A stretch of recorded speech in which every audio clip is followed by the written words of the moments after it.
السلام علیکم ورحمۃ اللہ وبرکاتہ۔ بسم اللہ والحمد للہ والصلاة والسلام علی رسول اللہ۔ قال اللہ تبارک و تعالی بعد اعوذ باللہ السمیع العلیم من الشیطان الرجیم یا ایہا النبی اذا طلقتم النساء فطلقوہن لعدتہن الی آخر الآیہ۔ معزز خواتین و حضرات، ایک طویل عرصے سے یہ بار بار اصرار ہو رہا تھا کہ عدت کے حوالے سے کچھ ضروری امور ہمیں سمجھا دیے جائیں،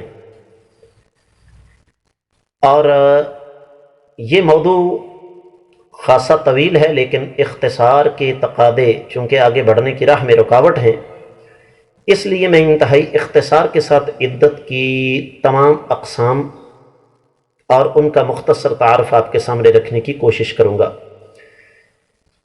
سب سے پہلے لفظ عدت کیا ہے؟ جس طرح ہم اپنی زبان میں لفظ عدد استعمال کرتے ہیں نا، عدد گنتی، تو عدت کا لفظ بھی گنتی سے نکلا ہے۔ اس کا معنی کسی چیز کو شمار کرنا، کسی چیز کو گننا، یہ ہے اس کی لغوی تعریف۔ اصطلاحی طور پر اہل علم نے اس کی ایک سے زیادہ تعاریف کی ہیں۔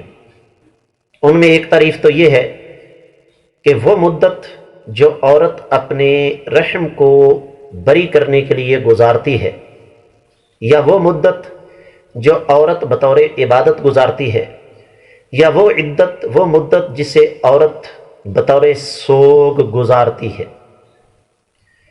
اور اس حوالے سے قرآن مجید میں بہت سارے مقامات پر اللہ تعالیٰ نے ہمیں بہت کچھ سکھایا۔ میں صرف حوالے آپ کو نوٹ کرواؤں گا کیونکہ وقت مختصر ہے۔ سورۃ البقرہ کی 228ویں آیت مبارکہ میں اللہ نے طلاق یافتہ عورت کی عدت کا تذکرہ فرمایا ہے۔ سورہ طلاق کی 4تھی آیت مبارکہ میں ان خواتین کا تذکرہ ہوا ہے جو خواتین حید سے گزر چکی ہیں، اس عمر سے آگے جا چکے ہیں جن کو حید نہیں آ رہا۔ اور پھر سورۃ البقرہ کی 234ویں آیت مبارکہ میں اللہ تعالیٰ نے بیوہ کی عدت کا تذکرہ جو ہے وہ فرمایا ہے۔ پھر حدیث میں آتا ہے، اللہ کے رسول صلی اللہ علیہ وسلم نے ارشاد فرمایا، کسی عورت کے لیے جائز نہیں ہے کہ وہ کسی بھی فوت شدہ پر 3 دن سے زیادہ سوگ منائے ما سوائے شوہر کی وفات کے بعد اس کی عدت 4 مہینے 10 دن ہے۔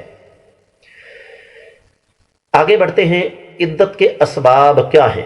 سب سے پہلے طلاق، اور طلاق یافتہ عورت کی عدت وہ 3 حید ہے۔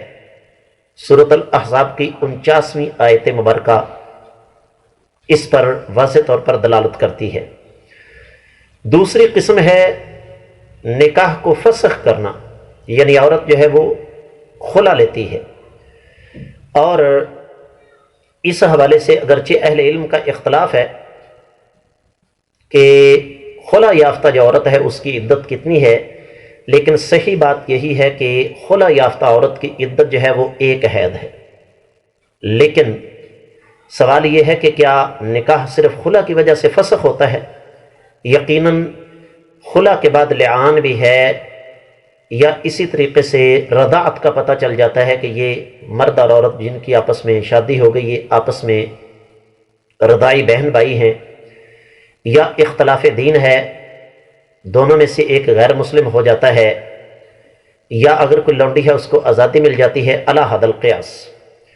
تو صحیح بات یہ ہے کہ نکاح فسخ ہونے کی صورت میں اس کی عورت کی عدت جو ہے وہ 1 حید ہے۔ سورۃ الممتحنہ اس کی 10ویں آیت مبارکہ اگر پڑھ لی جائے تو اس مسئلے پر تفصیل سے ہمیں بہت کچھ مل سکتا ہے۔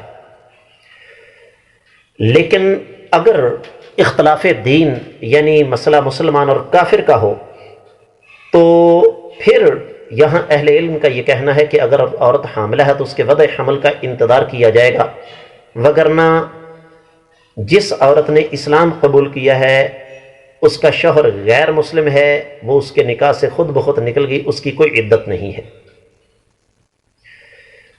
اسی طریقے سے تیسری قسم ہے، جس طرح میں نے آپ کو بتایا کہ خلا ہے، اور خلا کی جو عدت ہے وہ ایک حید ہے، جس طرح کہ ہمیں بہت سارے دلائل سے پتہ چلتا ہے۔ لعان کا معنی یہ ہے کہ مرد جو ہے وہ عورت پر بدکاری کا الزام لگاتا ہے، بیوی پر بدکاری کا الزام لگاتا ہے، اور اس کے بعد پھر قسمیں وغیرہ کھانے کے بعد ان دونوں کے درمیان مستقل علیحدگی ہو جاتی ہے، اور اس عورت کی عدت بھی استبراء رحم ہے اگر وہ حاملہ ہے تو، ورنہ اس کی کوئی عدت نہیں ہے۔ اسی طریقے سے پھر ہمیں آگے بڑھ کے پتہ چل جاتا ہے کہ کسی عورت کا شوہر جو ہے وہ فوت ہو گیا ہے تو اس کی عدت 4 مہینے 10 دن ہے، لیکن اگر وہ حاملہ ہے، چاہے وہ طلاق یافتہ ہو چاہے وہ بیوہ ہو، اس کی عدت اللہ کے قرآن کے مطابق استبراء رحم ہے۔